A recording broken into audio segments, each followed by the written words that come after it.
Imagine an aircraft so massive that it carries an entire small town through the sky. 2 full passenger decks, 4 giant engines, luxury lounges, onboard showers, and enough seats for more than 600 travelers. This was the Airbus A380. When it entered service, many believed it would change aviation forever.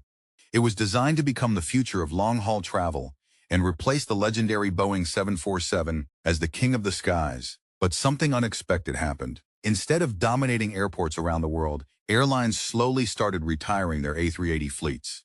Some parked them permanently, others sold them off or dismantled them for spare parts. Yet one airline continues to rely heavily on the giant aircraft, Emirates. While most carriers moved on, Emirates invested billions to keep the A380 flying for years to come. So what went wrong for everyone else? And why does Emirates still believe in an airplane that many consider a commercial failure? The answer takes us back to the 1990s. At that time, global air travel was growing rapidly. Aviation experts predicted passenger numbers would explode over the coming decades. Major airports such as London Heathrow, New York JFK, and Tokyo Narita were already struggling with congestion. Airbus saw a huge opportunity. Its engineers believed the solution wasn't more flights. It was bigger airplanes. If airports couldn't build enough new runways, airlines would need aircraft capable of carrying far more passengers on each flight. That vision gave birth to the Airbus A380 project. This wasn't just another airliner. It was one of the most ambitious engineering programs ever attempted. The aircraft featured 2 complete passenger decks, a wingspan approaching 80 meters, and the ability to carry over 800 passengers in a high-density layout. Developing the aircraft cost Airbus roughly $25 billion, making it one of the most expensive aviation projects in history. After years of development, the first A380 entered service with Singapore Airlines in 2007. Passengers were amazed. The aircraft felt quieter, smoother, and more spacious than anything they had flown before. Airlines competed to make the experience even more luxurious. Singapore Airlines introduced private suites with sliding doors and fully flat beds.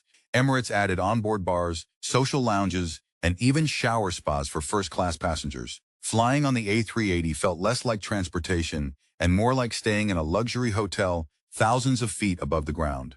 For a while, Airbus seemed to have made the perfect aircraft. The business model also looked strong on paper. Most international airlines operated through large hub airports. Travelers would connect through major cities before continuing to their final destinations. The A380 fit perfectly into this hub-and-spoke system. By carrying more passengers per flight, airlines could maximize limited airport slots and reduce congestion. However, reality soon exposed several major weaknesses. The first problem was fuel consumption. The A380 relied on 4 massive engines. Although powerful and reliable, 4 engines are naturally more expensive to operate than 2.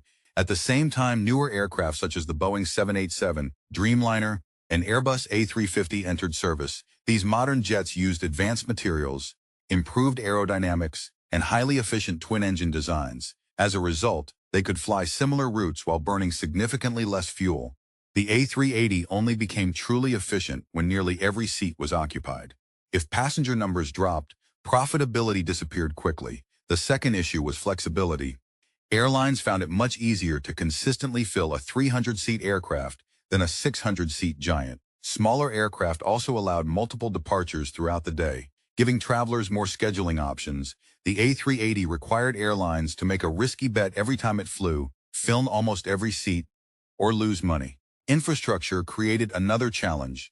Many airports simply weren't built for an aircraft this large. Special gates, wider taxiways, stronger runways, and double-deck boarding bridges were often required. These upgrades cost hundreds of millions of dollars. For many airports, the investment wasn't worth it.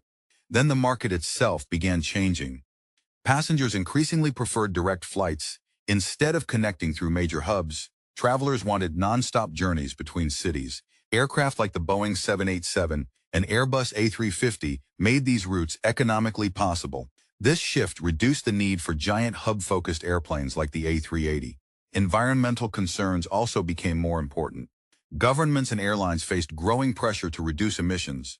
In this new environment, operating 4 engines became an even bigger disadvantage. As these challenges mounted, airlines started abandoning the superjumbo. Air France retired its fleet earlier than expected. Malaysia Airlines struggled to use its aircraft profitably. Qantas parked its A380s during the pandemic and admitted they wouldn't remain forever. Even Singapore Airlines, the launch customer, dismantled some relatively young A380s for parts. Then came COVID-19. International travel collapsed almost overnight. Airlines desperately searched for ways to cut costs. Large, expensive aircraft became difficult to justify.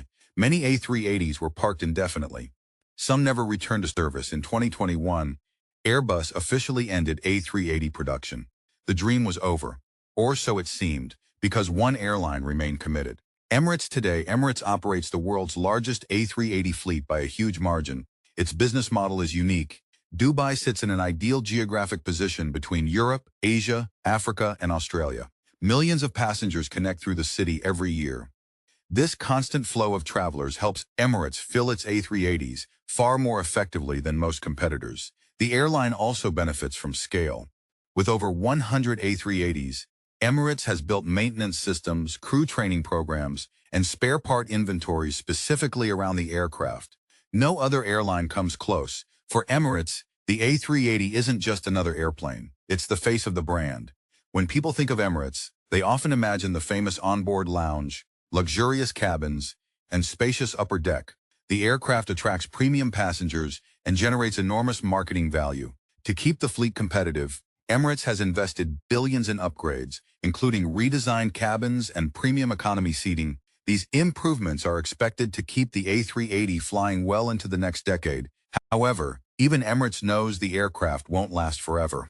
Replacement aircraft such as the Boeing 777X and Airbus A350 are gradually taking over.